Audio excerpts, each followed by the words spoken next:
Okay, class. Well, this is February 22nd. We've had some pretty nice weather over the weekend, so let's hope that spring continues to come. The groundhog predicted it that way anyway. So anyway, this is our second week on copyright and fair use. It's continued for this week. And at this week, you'll also submit your awesome, awe-inspiring copyright fair use poster assignment. So in a minute, I'll show you a few examples of previous ones that have scored well. But yeah, it's our second week on copyright and fair use. Thank you for your screencasts from last week that were in the discussion board. It was good to read, well, not read, watch those and hear those, and several of them I have permission to share on my blog. And it's good to be able to share that stuff on my blog because teachers can look at those as well, other teachers and other professionals. Let's see, so the week's items today, you'll start out with just some readings. We don't have too much going on this week. There's some readings more on copyright, different copyright rules, a copyright guide, and then also exploring some of the resources at copyright.gov. And then chapter 9 about visualizing with technologies.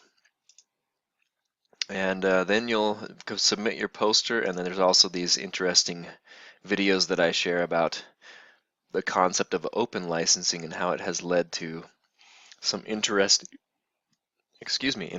things. But anyway, as that's the week's items, there's not that much going on for this, but let's talk about the copyright / fair use poster assignment. Okay, so it's going to take a second to bring up here. Okay, here's the assignment up here, and it's the copyright fair use poster. You're required to create media that informs your audience about copyright and/or fair use for their specific situation. So you have to choose one of the different audiences. And it says one of two, but that's actually 4 different audiences now. So K-12 school students, K-12 school teachers, higher education faculty, or higher education students. You can also choose, though, if you're not in education, you can also choose corporate. So you might have a group working for your business that you want to pick as well. So you pick one of those above audiences, research the items that they would need to know about copyright, and then create media that informs them about what they can and cannot do according to copyright law. And this information can be found in your readings on copyright and fair use, as well as copyright.gov. And get into a little depth and tell your audience exactly what they can and cannot do with someone else's creative works. So again, you can create many different forms for this one. It's called a poster, and historically it's been more of a poster / infographic assignment, so you can use Padlet, Poplet easily. But you can also create these different formats for it as well. I do like the poster format for this assignment, though. I think it works better to have a poster than you can actually share it. And so some additional tools for posters are smore, smore.com, and Pictochart. And I'm going to show you a few examples of those in a minute. But make sure that you clearly use the copyright knowledge you have gained in this class to inform your audience about what they can and cannot do with copyrighted works. And you could discuss fair use and open licensing as well with this assignment. So when you're finished, make sure you copy or paste the URL to your project, because it's going to be online, into a Word document and submit it to the appropriate Dropbox in D2L. And then I will be grading it based on these items in the rubric. The information is geared toward the needs of the specified audience. Project clearly tells what the audience members can and cannot do with copyrighted materials.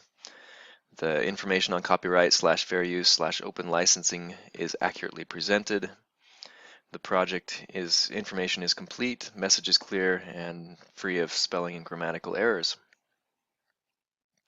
So yes, I did want to give you a few examples here. Here's a nice little Pictochart example created by previous students.